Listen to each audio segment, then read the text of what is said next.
December 4ஆம் தேதி சேலத்தில் தவேக தலைவர் விஜய் மீண்டும் தனது பிரச்சாரத்தை மேற்கொள்ள திட்டமிட்டுள்ளதாக தகவல் வெளியாகியிருக்கிறது. அண்மை செய்தியை பார்த்து வருகிறோம்.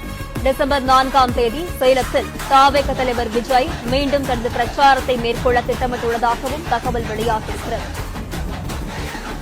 விவரங்களுடன் செய்தியாளர் யுவராஜ் இணைப்பில் இருக்கிறார். வணக்கம் யுவராஜ், இது குறித்தான தகவல்கள். வணக்கம்.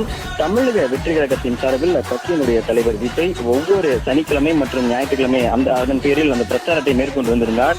கடந்த செப்டம்பர் மாதம் 27ஆம் தேதி கரூர் மாவட்டத்தில் மேற்கொண்ட பிரச்சாரத்தின் பொழுது 41 பேர் உயிரிழந்திருக்கக்கூடிய நிலையில் அந்த பிரச்சாரமானது நிறுத்தி வைக்கப்பட்டுள்ளது. அதற்கு முன்பாக அந்த பிரச்சாரத்தின் பொழுது உயிரிழந்த 41 நபர்களின் குடும்பத்தினரையும் அதே போன்று அதில் பாதிக்கப்பட்ட நபர்களையும் விஜய் சந்தித்து பேசியிருந்தார். அதற்கு பின்பாக கட்சியினுடைய அவசர சிறப்பு பொதுக்குழு கூட்டம் என்று பல்வேறு கட்சியினுடைய திட்டங்களுக்கு பிறகு தற்பொழுது இந்த பிரச்சாரத்தை மீண்டும் நடத்துவதற்காக விஜய் திட்டமிட்டிருக்கின்றார். அதன்படி வருகின்ற டிசம்பர் மாதம் 4ஆம் தேதி சேலத்தில் அந்த பிரச்சாரத்தை நடத்துவதற்காக தற்பொழுது காவல் ஆணையர் அலுவலகத்தில் கடிதமானது கொடுக்கப்பட்டிருப்பதாக தகவலும் வெளியாகி இருக்கின்றது. இதன் சார்பில் கட்சியில் விரைவில் அதிகாரப்பூர்வ அறிவிப்பும் வெளியாகும் எனவும் சொல்லப்படுகின்றது.